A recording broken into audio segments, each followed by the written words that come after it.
What's up, everybody? Welcome back. In this video, we're going to talk about the cookout, the proverbial gathering of black people to which only a select few white people are welcome to attend.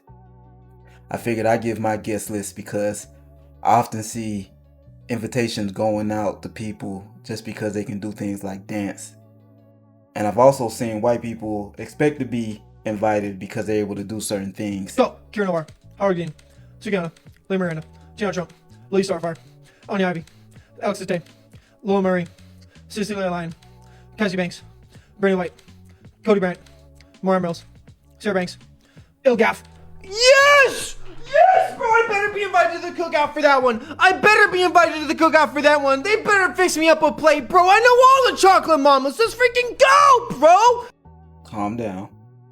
Now, as impressive as that was, you got to do a lot more to get an invitation from me. Now, before I tell you what the list is, let me tell you what this list isn't. This isn't some kumbaya moment, some call for a rainbow coalition, and we all need to get together and hold hands. In fact, if there's anything I want you to take away from this video, is the fact that we as black people have no friends. And I'm going to say it again and again. Do not let your guard down. Made by black people, saying how Coleman is a sundown town. And I've commented, I'm like, okay, let's go. Well, meet me right here, like, get my hand, I'll walk around with you. But instead of taking it as a nice gesture, everybody's wanting to turn it around and say, oh, you're trapping me. You have to listen to this type of conversations. Did you guys hear it? This is the technique that they used back in the day to entrap and ensnare us in an enclosure. Telling me, oh, hold my hand, I ain't gonna trap you. Yes, you will. Yes, you will. It has happened before. God have mercy. See, I am not going anywhere. You people can have your Coleman, Alabama. But as for me, I am not going. Exactly. We need to keep that same energy. The people on this list are exceptions, not the norm. So with no further ado, let's get into this list, which isn't in any particular order, but the first person on this list should be no surprise. It was Brown, a white man with a string of failed businesses and unwavering religious fervor, who appeared determined to put an end to the cruel institution of slavery. Mr. John Brown was born May 9th, 1800. He was a radical anti-slavery activist, killed 5 white supremacists in front of their wives and children. John Brown famously said, I am ready to fight anything that comes to sustain slavery. If the United States comes with its officials or its army to thrust slavery upon us, I'm ready to fight the United States. John Brown died December 2nd, 1859, after leading an armed anti-slavery rebellion into Harper's Ferry. Polish soldiers who fought alongside of the Haitian people during the Haitian Revolution. During the last 2 years of the Haitian Revolution, the French realized that they are losing the battle. They're desperate to regain control of their wealthiest colony. At this point in history, 1802, Poland was invaded by Russia, Prussia, and Austria. And so Poland agreed to fight for France, hoping that France would support Polish independence. The Polish soldiers sent to Saint-Domingue were not happy to be fighting another country's battles. More than that, they felt deceived. They were told that the people revolting were prisoners, but in reality, they were Africans fighting for their own freedom. The Polish Legion eventually defected and they joined forces with the African army. Upon declaring Haiti's independence, Jean-Jacques Dessalines, he was the man who actually led the country to independence. He was the deputy general, if you like, for most of the revolution. He was underneath the main leader, Toussaint Louverture. But he was the leader who actually took Haiti across the finish line, who fought the final battle against the French, the Battle of Vertier. And he declared the country independent in 1804. After declaring the country independent, he massacred all of the French people left on the island. What a lot of pseudo-historians have done is said he killed all the white people left on the island to try and racialize the history in a way that is not totally accurate. What they don't really want to tell you is, no, he killed all of the French people left on the island, with the active encouragement of Britain and America, who were not really getting on with France at the time. This is during the Napoleonic Wars. And when the revolution was over, he didn't kill the Polish. In fact, if you look at the Constitution of 1805, he done something that's very fascinating. He declared that the only ethnic identity valid in Haiti from this day forward would be black. And that even the Polish and the Germans who fought with us, from this day forward, they're black. Now, to my knowledge, John Brown and the Polish soldiers that fought in the Haitian Revolution are the only times in history where white people fought other white people for the sake of black people. Usually it's us fighting in their wars for their benefit. In a time when slavery was the norm, Robert Carter III stood against it. Starting in 1791, he embarked on an extraordinary journey, freeing every one of his 400 to 500 enslaved people. But Carter didn't stop there. He hired many of them back as paid workers and ensured they received an education, a radical act of justice and equality for the time. His actions outraged his family, neighbors, and even the government. See what I mean? The people on this list are the exceptions. Him helping black people pissed off all the white people around him. They tried everything to stop him, threatening, attacking, and even attempting to drive him from his home. Despite the odds, Carter remained steadfast. His legacy is a powerful reminder that true courage is doing what's right even when the world stands against you. History remembers Robert Carter III as a man who chose humanity over hatred. Now, one of the main reasons why I say these people are not to be trusted is because all of the lies they've told. The lies about world history. Our history. The history of people of African descent and of Africa itself had to be functionally distorted to justify transatlantic slavery and colonialism in a way that we kind of can't fully comprehend or understand today. It should be fairly obvious to anyone with half a brain that no one group of humans is responsible for everything wonderful that's ever happened, or all of scientific progress, or all philosophy. But 100 years ago, 150 years ago, that was considered a hard scientific idea, considered so normal that very few people even questioned that. And those European scholars which did question it, I could name some of them. Francois Champollion, the founding father of Egyptology, the man who decoded the Rosetta Stone. The Rosetta Stone, one of the most important archaeological discoveries in history, found in 1799 by French soldiers in Egypt. This ancient artifact became the key to unlocking the mysteries of Egyptian hieroglyphs. In the early 19th century, a brilliant French linguist named Jean-François Champollion changed everything. In 1822, after years of intense study, Champollion made a groundbreaking discovery. He began to identify the sounds and meanings of symbols, unlocking the door to ancient Egyptian language. Champollion's decipherment of hieroglyphs allowed historians to read countless ancient Egyptian texts, revealing rich insights into Egyptian history, culture, and religion. His work paved the way for the study of Egyptology. What did he have to say? Because apparently, according to National Geographic, the only people that think the ancient Egyptians were black were crazy Afrocentric black people. But let's see. The Egyptians belonged to a race quite similar to the Kenuas, I hope I'm pronouncing that correctly, or Barbarous, present inhabitants of Nubia, Sudan. In the present Copts of Egypt, we do not find any of the characteristic features of the ancient Egyptian population. With all the nations that successively dominated Egypt, i.e. the Greeks and Romans, it is wrong to seek in them the principal features of the old race. Probably no one in this room's heard of them. Have you ever heard of a man called Gerald Massey? He spent 36 years of his life writing a companion to Darwin's theory of evolution, working class white Englishman who taught himself to read, brilliant scholar, spent 36 years of his life writing a companion that tried to prove that not only humanity evolved out of Africa physically, but also culturally, spiritually, philosophically. He literally wrote 6 volumes. I have them on my shelves like that. Even though he was an Englishman, the only people today that read or publish his books are crazy Afrocentric black people.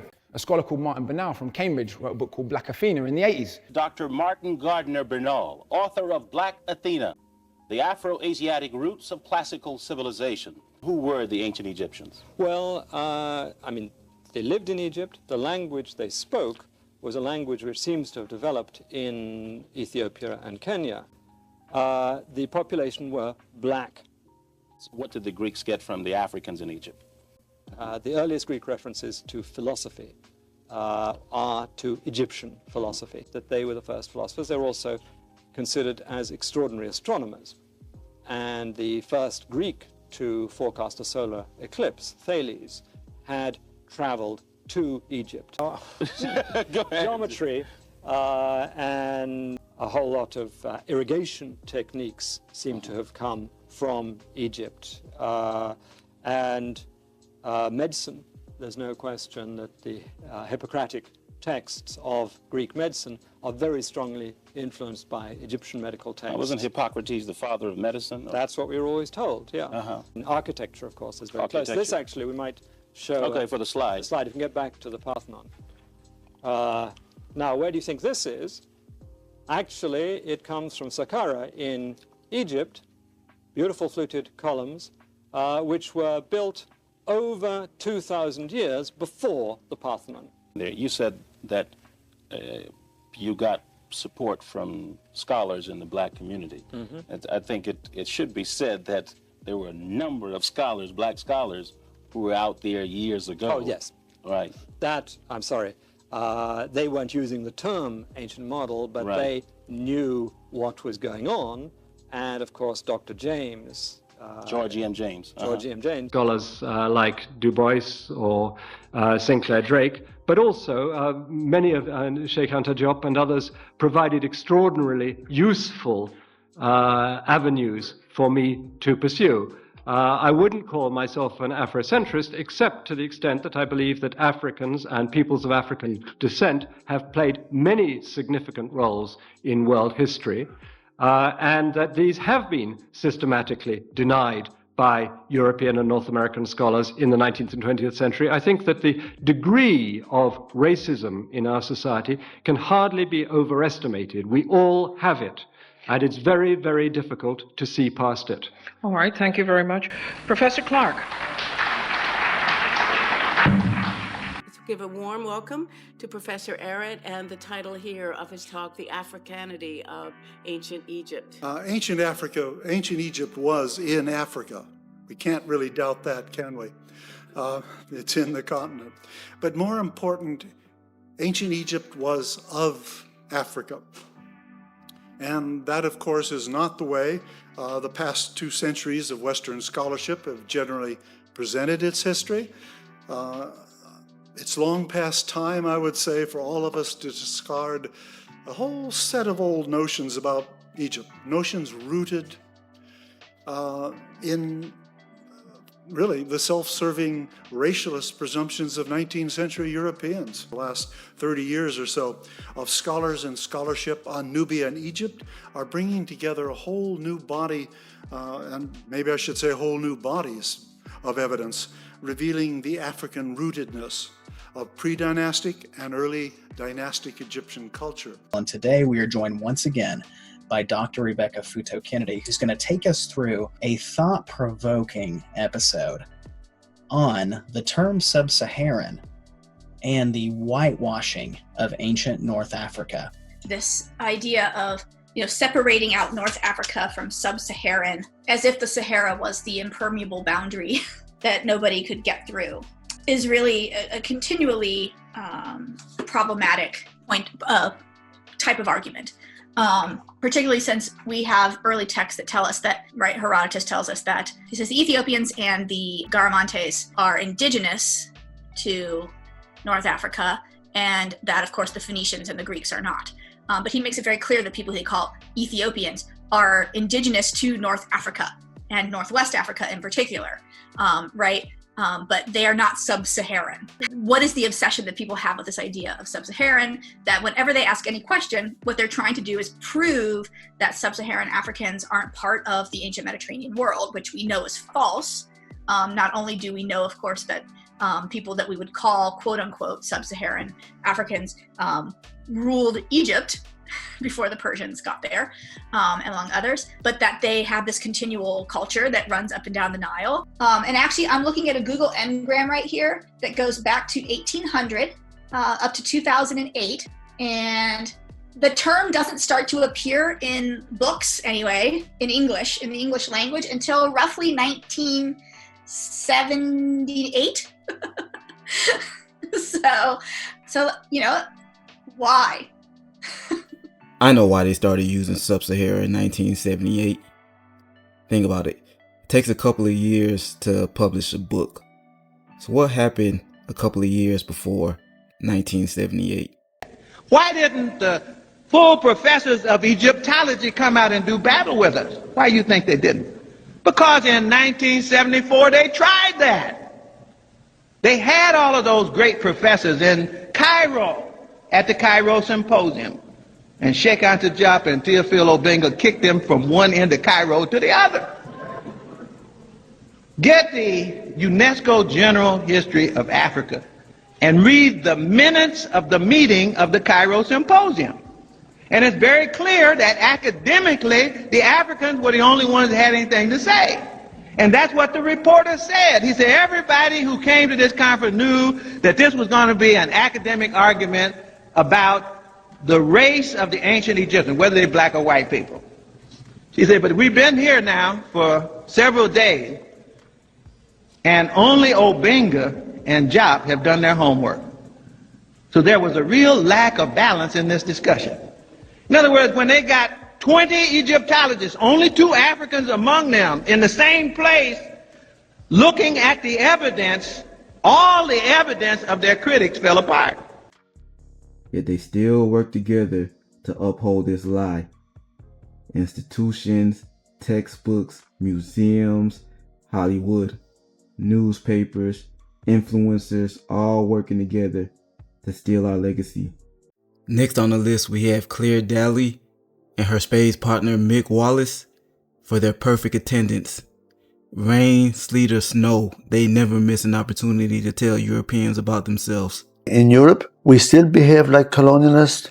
We rob poor countries by extracting wealth from them. With our trade policies, we help to keep them poor. Likewise, America. Because our economic relations with Africa are simply a continuation of European colonialism. Colonialism hasn't stopped. It has just changed its name. Africa trades more with Europe than it does with itself. It's portrayed as a poor continent, but actually it's the richest. It's just that the people there are denied the fruits of their land and their labour. Haiti is the site of the first and only successful slave revolution in history. Haiti was a beacon of light for the world, and it was punished for it. It was punished over and over again by France, by the US, but the Haitian people kept fighting through. Theirs is a light that never goes out. If Haiti is a mess, and it is, then Europe and the US are to blame. If we want to support the Haitian people, and we should, we'll stand up to the US, the world's bully, tell them to get out of Haiti and get out of it ourselves. Well, it is modern colonialism for sure. On a positive note, we don't think, and we see already, that those countries now that contain the majority of the world's population, the young people in Africa and South America and so on, they are not going to take it. Absolutely not. And I think for us, the future really lies there. Talk about the significance of Gary Webb, his life, his investigative journalism, Dark Alliance, and his ultimates. Well, history owes a great deal to Gary Webb. If it weren't for Gary and his courage in reviving this story in 1996, we would not have known anything near like the full picture of what happened in the 1980s. Investigative journalist Gary Webb uncovered a shocking truth that would send shockwaves through the nation. His groundbreaking investigation revealed that the CIA was involved in drug trafficking, bringing tons of cocaine into the United States. Webb's relentless pursuit of the truth led him to a dark and disturbing revelation.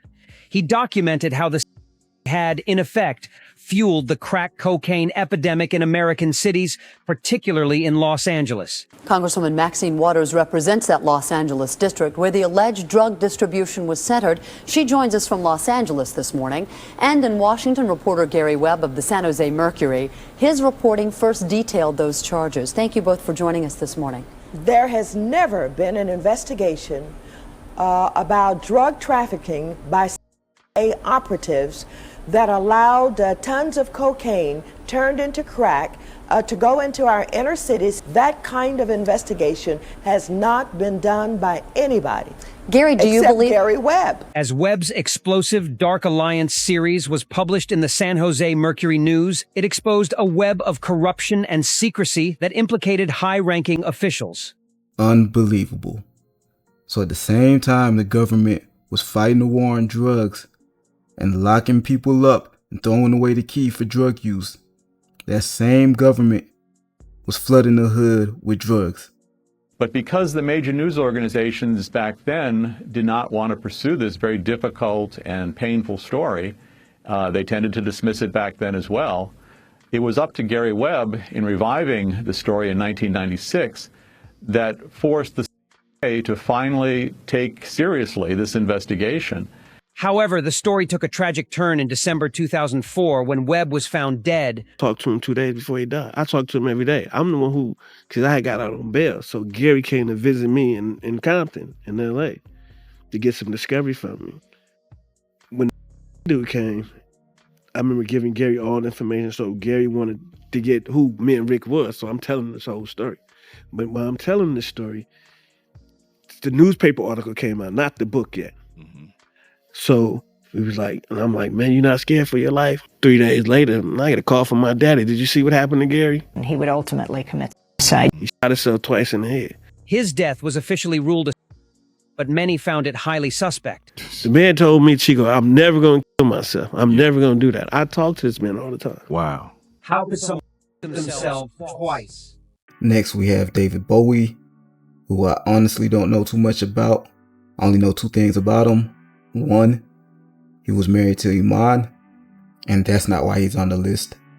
And 2, he called out MTV for discriminating against black musicians. I'm just floored by the fact that there's so few black artists featured on it. Why is that? The company is thinking in terms of narrow casting. That's evident. It's evident in the fact that the only few black artists that one does see are on about 2:30 in the morning or to around 6. Very few are featured predominantly during the day. We have to play the music that we think an entire country is going to like, and certainly we're a rock and roll station now. The Isley Brothers mean something to me, and so do the Spinners, even way after the Isley Brothers.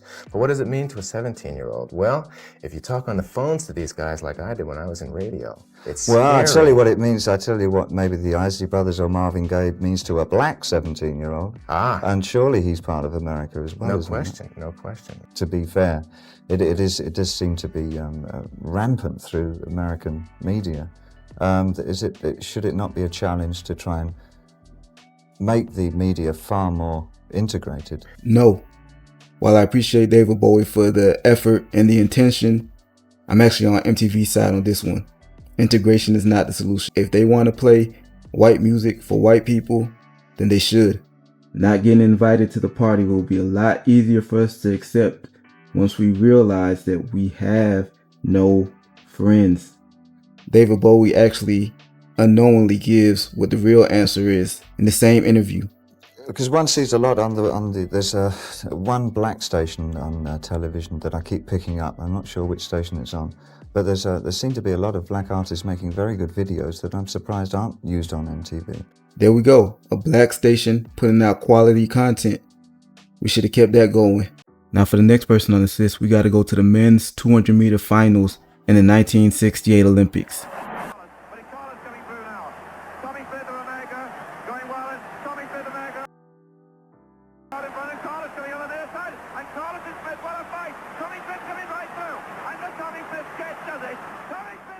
Now you might not be familiar with the race, but I'm sure you recognize the medal ceremony where Tommy Smith and John Carlos showed black power to the world and got kicked off of Team USA for it.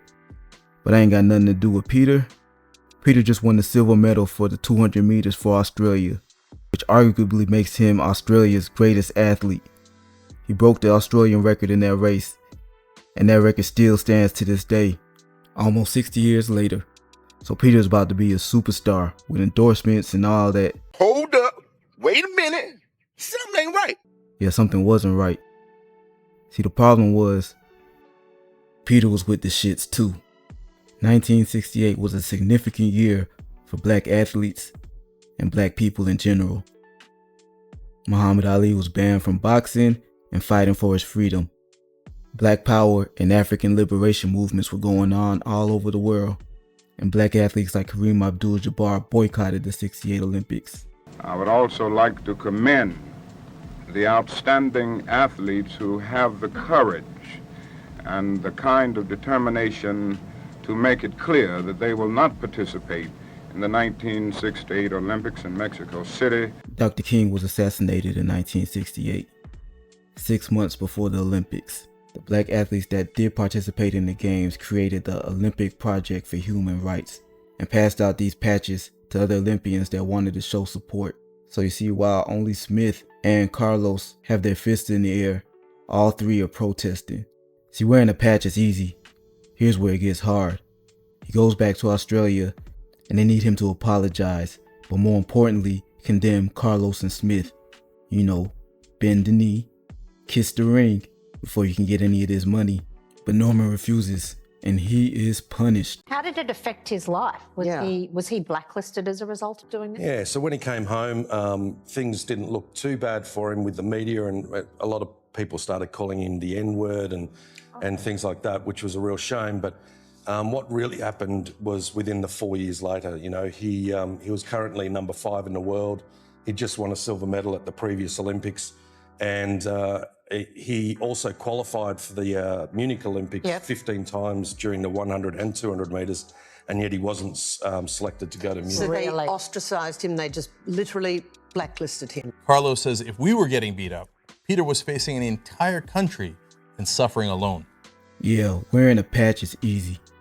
But having all of your success and achievements and opportunities stripped away from you, that's hard.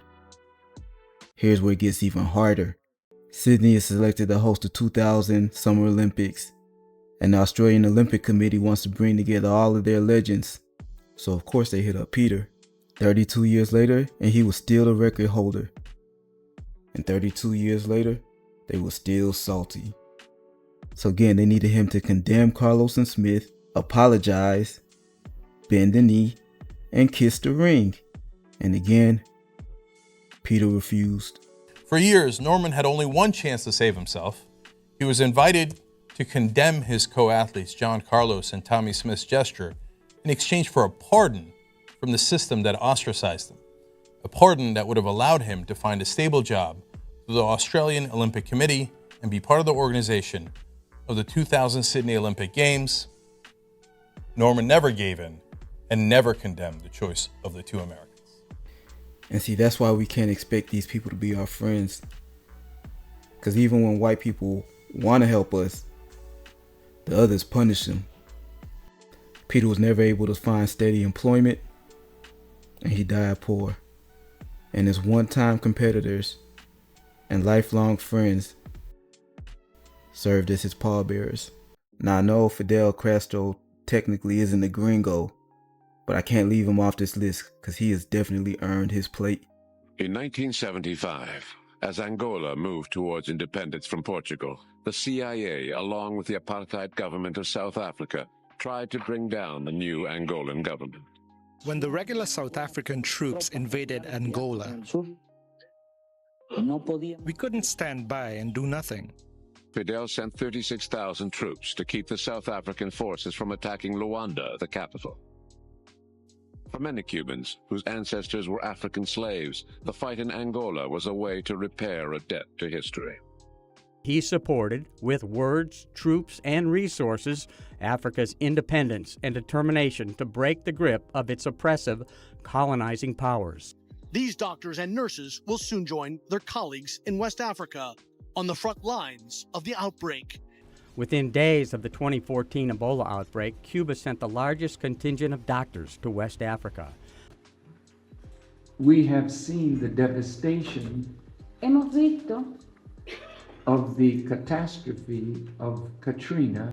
We were greatly pained Nos sentimos to learn that the government of Cuba muy tristes al conocer que el gobierno de Cuba offered 1,100 doctors to aid the suffering para ayudar a los que sufrían of our people, and unfortunately, y desafortunadamente, 3 times, después de hacerlo en 3 oportunidades, the offer of the Cuban government la oferta del gobierno cubano was rejected. Soon after Nelson Mandela's release from prison, Mandela went to Havana, thanking Castro for his support in the anti-apartheid movement. Of the Nelson Mandela and Fidel Castro medical collaboration. The department says over 400 students have completed their studies through the program. The graduation will be followed by an 18-month integration program into local universities. Thousands of South Sudanese and medical personnel from across the continent have been educated and trained in Cuba. Thanks for watching, guys. That's my guest list. Let me know if I made a mistake or if I left anybody off. And while much love and appreciation goes out to the ones that made the list, Please realize that they are the exceptions. They themselves have told you that Europeans aren't to be trusted. We have no friends. Mark my words. Well, actually, those aren't my words. Actually, the quote itself comes from the great Pan-Africanist historian, Dr. John Henrik Clark. Professor Clark. I came to this subject before I was 10.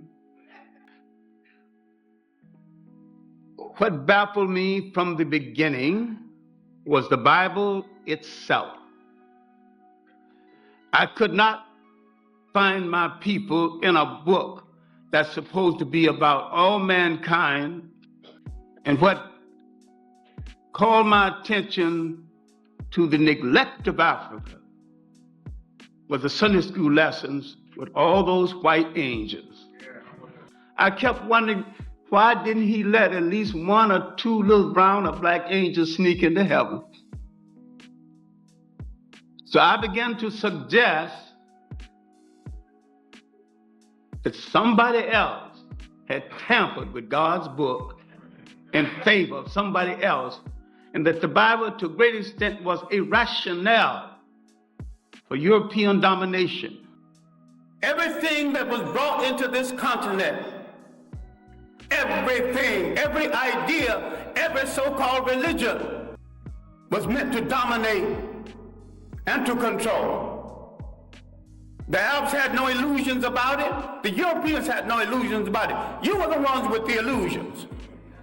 Now, Africa has always and still is the prize for the whole world. We as a people have always been the world's richest people, culturally rich, mineral rich. We have always been the prize because we have always had and still have something that other people won't, think they can't do without, and don't care to pay for. Because we have always been the prize, we have been under siege for over 3,000 years. Nothing that ever brought into Africa from the outside was meant to do the Africans any good.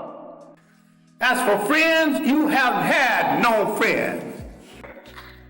And there's one thing you have to get through your mind and keep it. Nothing that ever came from the European mind was meant to do anything but facilitate European domination of the world. God save Africa from Europeans offering help.